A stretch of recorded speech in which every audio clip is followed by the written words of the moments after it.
घर के अंदर भी खतरा था, घर से बाहर भी था जोखिम। उन्होंने खाया तरस हमारी हालत पर और एक एक कर फूंक डाले हमारे घर।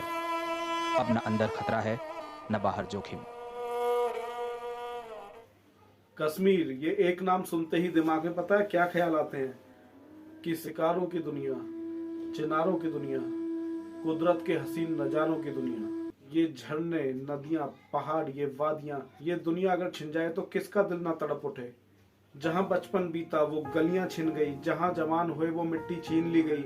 जब जिक्र कश्मीर चलता है तो याद उन्हीं कश्मीरी पंडितों की आ जाती है। सलाम, नमस्ते, राम राम, दुआ सलाम।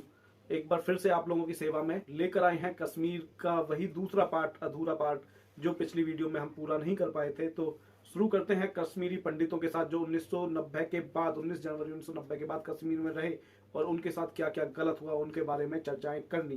तो चलिए शुरू करते हैं। सवाल ये है कि जो चीज जैसी है उसे वैसे ही पेश क्यों ना किया।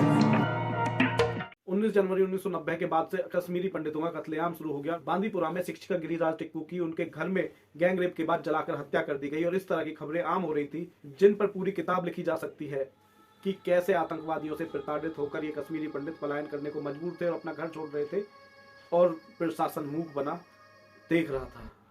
इन सब के चलते ज्यादातर पंडित 1991 में आते आते पलायन कर चुके थे और उन्हें जम्मू के बाहर दुर्गम एरिया में कांटों से भरे और धूल मिट्टी से भरे टेंटों में रखा गया। करीब करीब 60 से 70 हजार के करीब परिवारों ने पलायन किया और उन्हें ऐसे इलाके में रखा गया, ऐसे शिविरों में रखा गया जहां शौचालय जैसी मूलभूत सुविधाएं भी उपलब्ध नहीं थी। एक एक परिवार को एक एक टेंट अलॉट किया गया और एक एक टेंट में करीब 10-10 से ज्यादा लोग रहे और वहां बीमारियां भी फैली, लेकिन ज्यादातर मौतें सांपों के काटने से और ज्यादा गर्मी बढ़ने के कारण से हुई थी। इधर कश्मीरी पंडितों को मरने के लिए छोड़ दिया गया और उधर उनके घरों को नेस्ता नाबूद कर दिया गया, उनके मंदिरों को तोड़कर मिट्टी में मिला दिया गया। ये सब बहुसांस्कृतिक और धर्मनिरपेक्ष भारत में हो रहा था। जो एक छोटी सी संख्या पंडितों की कश्मीर में रह गई, उनके साथ भी नरसंहार शुरू हो गए। आतंकियों ने 2-2 माह के बच्चों को भी नहीं छोड़ा और पंडितों के पूरे गांव खाली कर दिए गए, पूरे के पूरे गांवों का सफाया कर दिया गया और आज तक एक भी दोषी करार नहीं दिया गया। हजारों लाखों पंडितों की हत्या करने वाले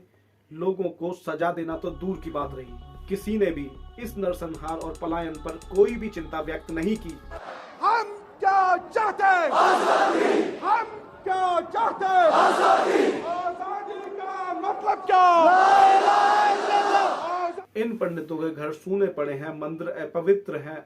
32 साल बाद आज भी ये लोग जम्मू के बाहरी एरिया में अपने ही देश में शरणार्थी के रूप में रह रहे हैं, शरणार्थी शिविरों में, जहां इन्हें ज्यादा सुविधाएं भी नहीं दी जाती।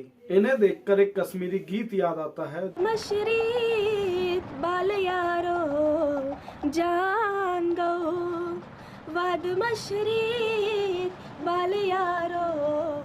इस कश्मीरी गीत का मतलब है कि मैं रोना नहीं चाहता, लेकिन तुम्हें याद कर कर मेरा तार तार रोने लगता है। मैं तुम्हें याद तब तक करूंगा जब तक मेरी सांसें चल रही हैं। आज की सोशल मीडिया की पीढ़ी में जब दुनिया में करीबी बढ़ रही है और लगभग हर कुछ हमारी उंगलियों पर उपलब्ध हो रहा है, तब हमारे अपने देश में अपने ही नागरिकों की दुर्दशा बनी हुई।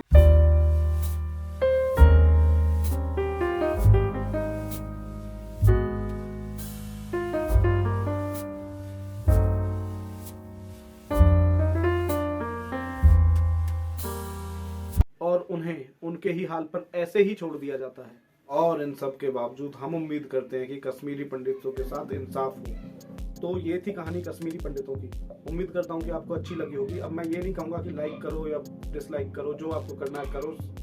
चैनल को सब्सक्राइब करना है ना करना है आपकी मर्जी है। मैंने आपको ये वीडियो देने का वादा किया था, तो मैंने 2 पार्ट में ये वीडियो आपको दे दी है। तो खैर, अब हम ज़्यादा बात नहीं करते, हमने वीडियो अपनी बना दी है, जैसा लगे वो करो। जय हिंद। कश्मीर की आइडेंटिटी बम, बंदूक और अलगाववाद बना दी गई थी।